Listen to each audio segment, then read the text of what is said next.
Karimnagar SRR కళాశాల మైదానంలో ఉన్న ఈ డిస్ట్రిబ్యూషన్ సెంటర్లో ఉన్న డిస్ట్రిబ్యూషన్ సెంటర్కి సంబంధించి ఇక్కడ 4 నియోజకవర్గాలకు సంబంధించి ఇక్కడ డిస్ట్రిబ్యూషన్ అనేది జరిగింది. చొప్పదండి, మానకొండూరు, హుజురాబాద్, కరీంనగర్ నియోజకవర్గాలకు సంబంధించిన డిస్ట్రిబ్యూషన్ ఇక్కడి నుంచి జరిగింది. అయితే దీనికి సంబంధించి మనం చూసినట్టయితే ఉమ్మడి కరీంనగర్ జిల్లాలో 2 పార్లమెంట్ స్థానాలు ఉన్నాయి. 2 పార్లమెంట్ స్థానాలకు సంబంధించి పెద్దపల్లి కరీంనగర్ పార్లమెంటు స్థానాలకు సంబంధించి ఇప్పటికే డిస్ట్రిబ్యూషన్ ప్రక్రియ అనేది పూర్తయిపోయింది. ఈరోజు ఉదయం నుంచి అధికారులు అంటే నిన్నటి నుంచి ఏర్పాట్లు చేశారు. ఈరోజు ఉదయం నుంచి ప్రారంభించిన డిస్ట్రిబ్యూషన్ ప్రక్రియ ప్రశాంతంగా ముగిసిందని చెప్పవచ్చు.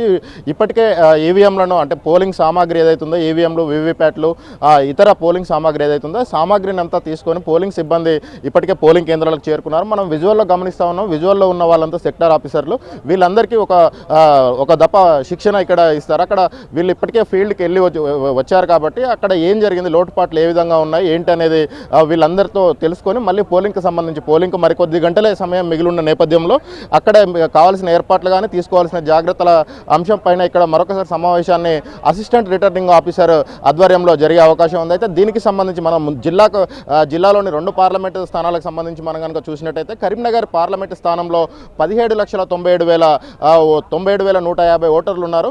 అయితే ఇందులో మహిళలే అధికంగా ఉండడం విశేషం అనేది మనం చెప్పుకోవచ్చు. పోలింగ్ అనేది రేపు పొద్దున ఉదయం 5 గంటలకు ప్రారంభమవుతుంది. ఉదయం 5 గంటలకు 6 గంటలకు మాక్ పోలింగ్తో ప్రారంభమైన పోలింగ్ 7 గంటలకు అసలు పోలింగ్ అనేది ప్రారంభమవుతుంది. సాయంత్రం 6 గంటల వరకు కూడా పోలింగ్ ఉంటుంది. ఎండలను దృష్టిలో ఉంచుకొని అన్ని రకాల జాగ్రత్తలు కానీ ఏర్పాట్లను కానీ ఓటర్లకు ఎటువంటి ఇబ్బందులు జరగకుండా ఆయా పోలింగ్ కేంద్రాల వద్ద ఇప్పటికీ అధికారులు పూర్తి చేసిన పరిస్థితి ఉంది. ఈ డిస్ట్రిబ్యూషన్ సెంటర్ల నుంచి వెళ్ళిన ఈవీఎంలు మళ్ళీ పోలింగ్ పూర్తయిన తర్వాత మళ్ళీ ఇక్కడికే చేరుకుంటా ఇదే కళాశాల మైదానంలో స్ట్రాంగ్ రూమ్ను ఒకటి ఏర్పాటు చేశారు. స్ట్రాంగ్ రూమ్ సంబంధించి మొత్తంగా 5 అంచెల భద్రతా వ్యవస్థ ఉంటుంది. మొదటి అంచెలో కేంద్ర పారామిలిటరీ బలగాలు ఉంటాయి. ఈ పారామిలిటరీ బలగాల పర్యవేక్షణలో స్ట్రాంగ్ రూమ్ ఉంటుంది. స్ట్రాంగ్ రూమ్ సంబంధించి ఇప్పటికే అధికారులు కూడా అన్ని ఏర్పాట్లను అక్కడ పూర్తి చేసిన పరిస్థితి కనబడుతూ ఉన్నది.